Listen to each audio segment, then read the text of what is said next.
Bom dia a todos, um grande prazer estar aqui. Eu sou a professora Silvia Stuck Maria Engler, da Faculdade de Ciências Farmacêuticas da Universidade de São Paulo.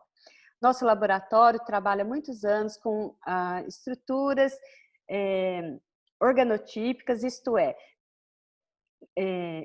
órgãos reconstruídos in vitro. Na verdade, nós nos concentramos em modelos de pele reconstruídas in vitro, onde a gente busca mimetizar a pele, tanto a pele saudável quanto as doenças da pele, para que a gente possa fazer estudos de fisiopatologia ou de avaliação de eficácia e segurança de compostos que possam ser aplicados sobre a pele. Então, é sobre isso que eu vou contar para vocês.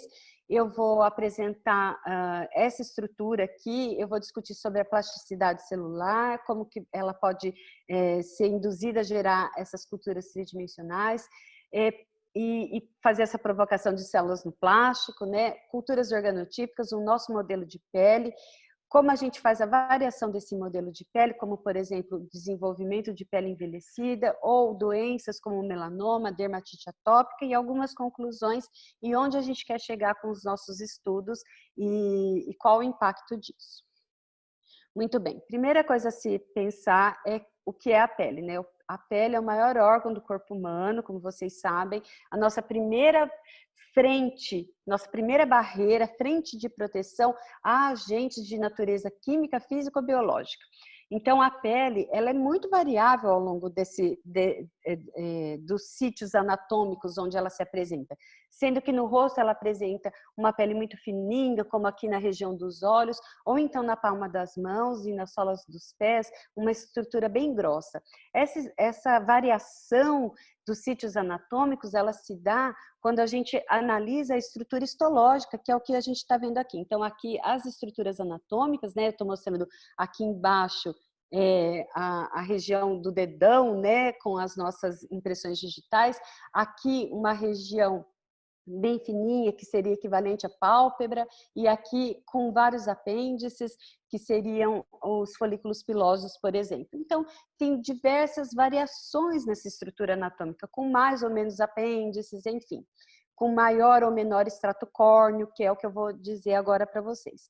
Então, essas variações anatômicas, elas se dão quando a gente analisa a histologia da pele. Então, vejam aqui nesse corte histológico, nessa figura do meio, onde eu tenho a estrutura da epiderme. Aqui eu tenho a membrana basal, abaixo aqui seria toda a derme. Nesta membrana basal, eu tenho as células da camada basal, que formam o extrato basal. Conforme essas células vão se multiplicando, proliferando e diferenciando, nós temos a formação de uma estrutura espinhosa, de uma estrutura granulosa e do extrato córneo, onde esses queratinócitos já são células velhas, envelhecidas, perdão, em morte celular, formando quase que um extrato escamoso, também denominado de extrato escamoso. Esse extrato córneo, ele varia a sua dimensão nos diferentes sítios anatômicos que eu falei para vocês. Mas quem formam esses diferentes estratos aqui? Quem forma esses diferentes estratos são estas células que estão aqui ao lado. Por exemplo, os queratinócitos, que formam a grande maioria dessas células aqui, e aqui os melanócitos, que estão em menor quantidade. Na verdade, um melanócito para cada 30 queratinócitos, e eles se organizam dessa forma. Os melanócitos são aquelas células de produção de melanina que nos protegem contra os raios UV, tonalizando a nossa pele quando a gente está exposto a esses raios UV, né? E isso gera os diferentes fototipos de pele que nós temos, desde o branco caucasiano, que é o fototipo 1, até o negro africano, que é o fototipo 7. Então, sendo que aqui no Brasil tem uma grande variação desses fototipos e nós estamos bem no meio ali da escala de fototipos. Nós estamos entre os latinos, entre 3 e 6, né, de numeração de fototipos. Muito bem, então o que eu quero dizer para vocês com plasticidade celular e célula no plástico é exatamente isso. Aqui a gente tem os sítios anatômicos com essa grande plasticidade celular, mas quando a gente coloca essas células no plástico, que está aqui nesse quadro aqui ao lado, vocês observam que em nada ela representa a estrutura tridimensional. da pele. Só que desde o começo do século, vários experimentos foram feitos utilizando células em monocamada. Esses experimentos em células em monocamada em cultura foram muito úteis, muito importantes para o desenvolvimento da medicina, para o desenvolvimento de medicamentos, geração de novos medicamentos e geração de cosméticos.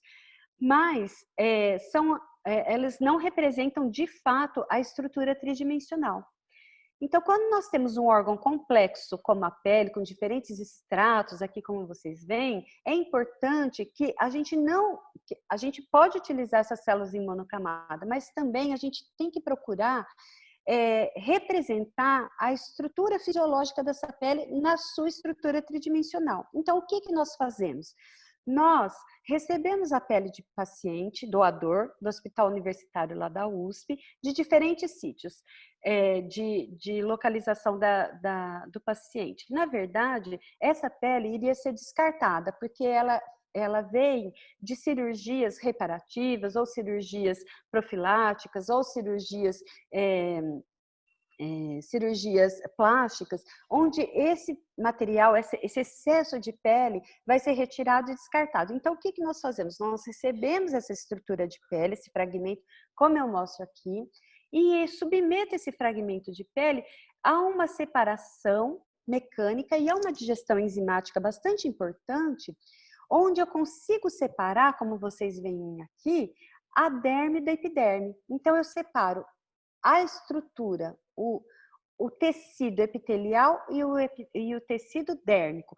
Com isso, eu tenho, a partir do tecido dérmico, uma cultura só dos fibroblastos que formam a derme e, a partir do tecido epitelial, duas subculturas, uma de melanócitos, as células que formam os pigmentos, né, a melanina, e uma de queratinócitos. Eu consigo fazer com essas três culturas isoladas um banco de pele que representa a população brasileira. Então, ao longo desses 20 anos, a gente foi acumulando um biobanco de pele que é validado contra agentes microbiológicos, com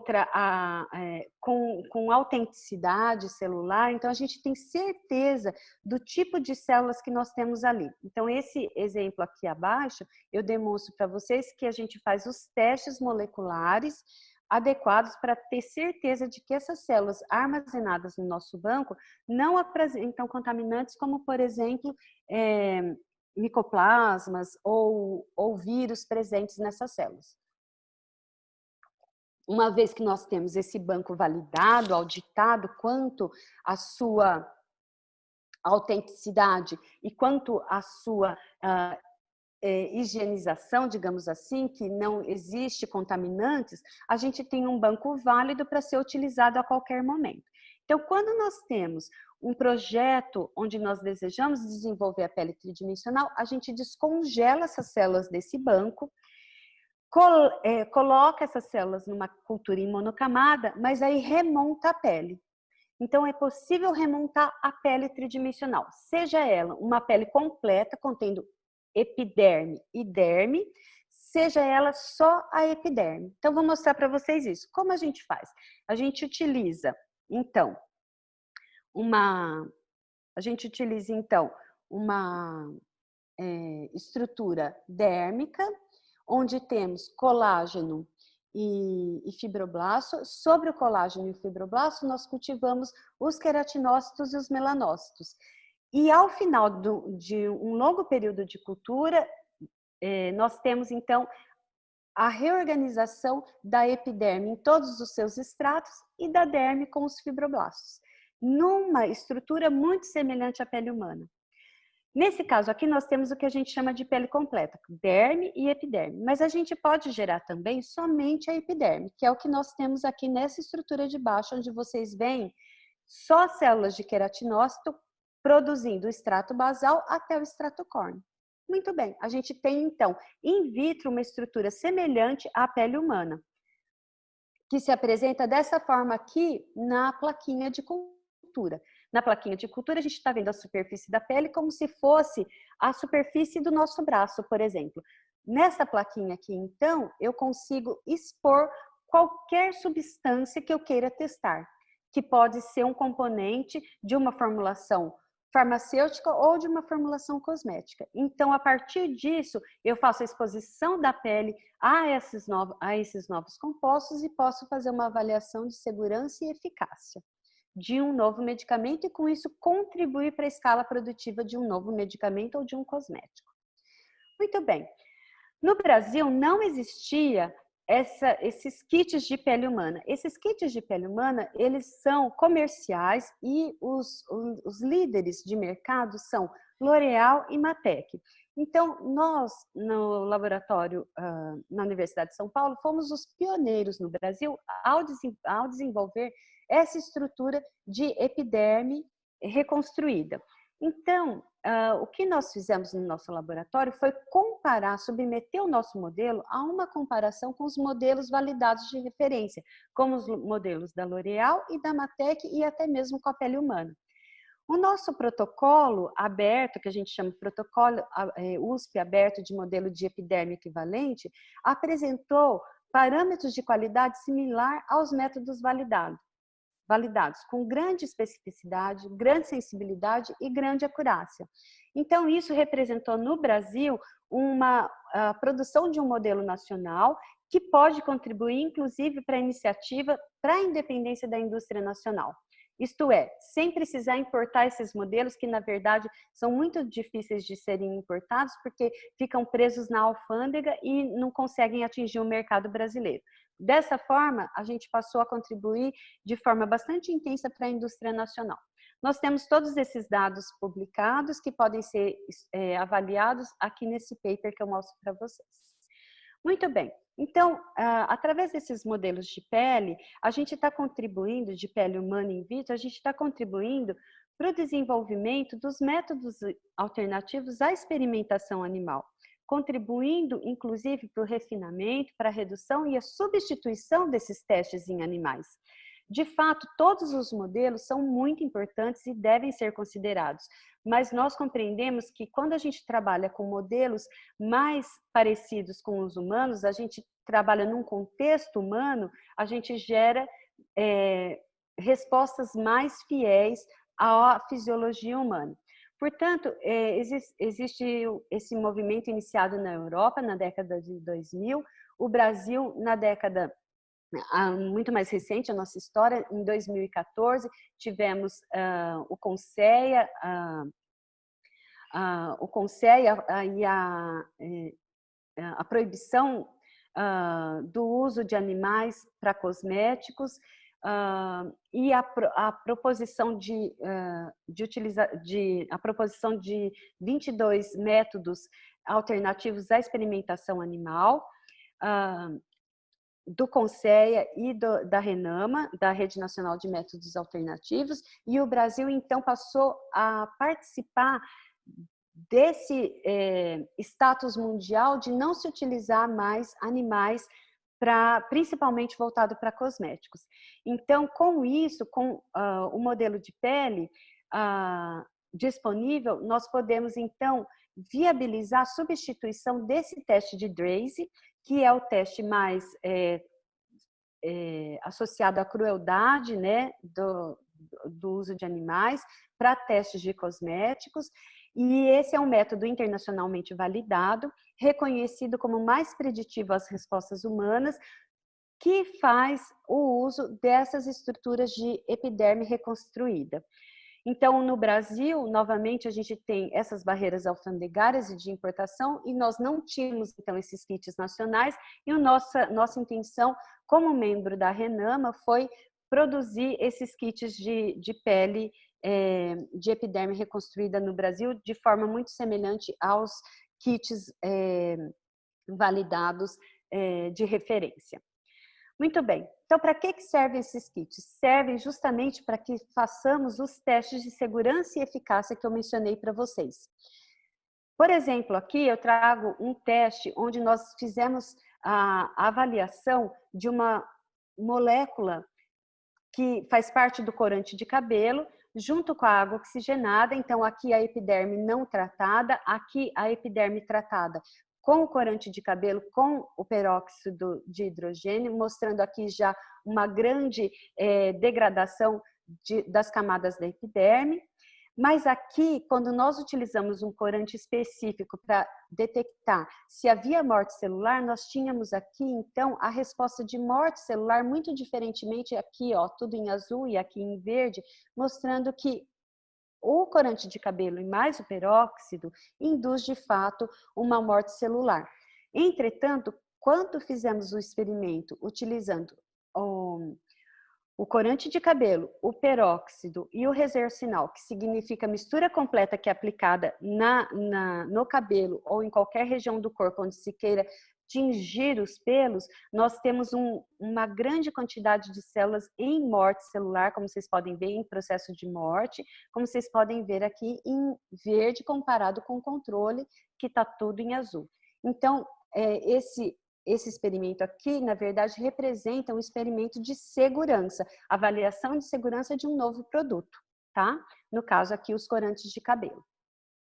Muito bem, a gente pode utilizar não somente para isso, mas também como estudos, por exemplo, do quanto de dano pode ser causado na nossa pele quando nós somos expostos à poluição ambiental. Então, aqui eu estou mostrando para vocês que um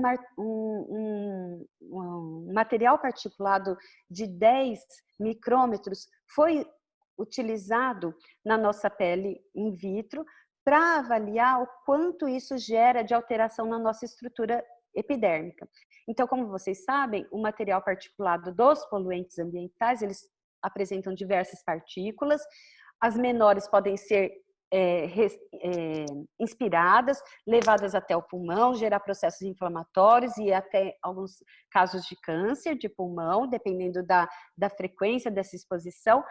Mas os materiais particulados de tamanhos grandes, como por exemplo o material particulado 10, ele é um material particulado que fica depositado sobre a pele. Quando, por exemplo, o paciente mora perto de uma indústria que libera material particulado. Então, essa exposição recorrente pode alterar a estrutura da pele e pode gerar doenças. Então, foi isso que nós estudamos. Como vocês podem ver aqui, quando nós utilizamos o material particulado 10, nós tivemos um decaimento na proteína citoqueratina 10, involucrina e loricrina, em 24 horas e 48 horas. E em muito, essa pele apresentou características de inflamação e de dermatite atópica, desidratação e perda de água, quando exposta ao material particulado 10. Novamente, esses resultados e toda a biologia molecular mecanística pode ser estudada nesse paper que vocês veem aqui como referência. Muito bem, os nossos modelos de pele, então, eles se prestam a mimetizar doenças, a mimetizar a pele normal ou alterações da pele, como, por exemplo, alterações de pigmentação da pele, como vocês podem ver aqui. Então, aqui nós temos uma paciente com vitiligo, então a gente pode gerar essa pele com pigmentação, isto é, a gente pode adicionar na pele as células melanocíticas e gerar uma pele com coloração, com fototipo, que representaria um fototipo. Então, a gente pode estudar melasmas, pode estudar moléculas que são antipigmentantes, ou a gente pode também fazer estudos de moléculas que sejam anti-envelhecimento. De que forma? A gente pode mimetizar in vitro uma pele envelhecida. Ou então, a gente pode mimetizar in vitro outros tipos de doenças, até mais graves, como, por exemplo, doenças alguns tipos de câncer, como o melanoma, que aqui eu represento como aqui nessa estrutura a invasão das células de melanoma na pele humana. Então, nós temos aqui uma coleção de papers que vocês podem consultar, estudar, verificar os nossos dados, né?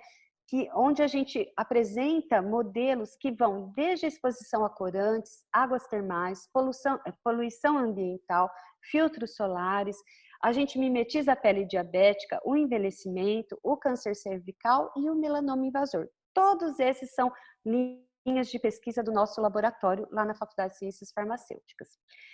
Então, detalhando um modelo de dermatite atópica in vitro, justamente porque a dermatite atópica é um modelo de alta prevalência no mundo inteiro, na primeira infância, e falta muito de a gente observa muita ausência de bons tratamentos, nós resolvemos desenvolver essa dermatite atópica in vitro. De que forma?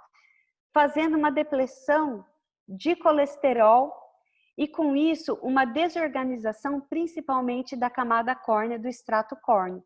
Então, aqui, nesse modelo, a gente consegue observar que existe essa ausência dessa camada córnea, como em outros modelos a gente observa uma camada córnea maior, e essa ausência da camada córnea ou desorganização dessa camada córnea pela depressão de colesterol, nós conseguimos mimetizar a doença de dermatite atópica. E esse modelo in vitro nos serve como plataforma para estudos de segurança e eficácia de desenvolvimento de medicamentos para a dermatite atópica, como eu já descrevi para vocês, de uma forma muito fiel. E in vitro, pulando a etapa de uso de animais. Bom, também o modelo do melanoma, onde a gente utiliza, além das células normais da pele, as células de melanoma incorporadas nessa estrutura tridimensional. Então, aqui vocês estão observando a invasão do melanoma in vitro, formando esses sítios de invasão, onde a gente pode utilizar essa estrutura como uma plataforma para estudos de medicamentos anti-melanoma. A gente vem fazendo diversas pesquisas a esse respeito.